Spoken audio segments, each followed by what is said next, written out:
আসসালামু আলাইকুম এভরিওয়ান। আজকের আমি কাঁঠালের বড়া পিঠা বানালাম। ফার্স্টেই আমি কাঁঠালটাকে খুব ভালোভাবে ম্যাশ করে নিলাম। এরপর আমি এই কাঁঠালের পেস্টের ভিতর চিনি দিয়ে দিলাম। এটা আমি আমার স্বাদ মতো দিয়েছি, আপনারা চাইলে কম বেশি দিতে পারেন। এরপর লবণ আর আটা দিয়ে দিলাম।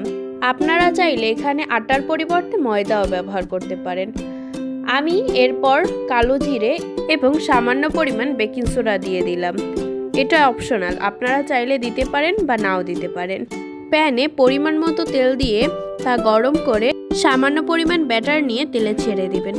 এরপর দুই পাশই খুব ভালোভাবে ভেজে নেবেন, হালকা ব্রাউন হওয়া পর্যন্ত ভেজে নেবেন। এরপর একে একে সবগুলো তেল থেকে তুলে নেবেন। আমার এই বড়াগুলো খুব সুন্দর হয়েছে আর ভিতরে অনেক নরম হয়েছে। Thanks for watching and subscribe my channel.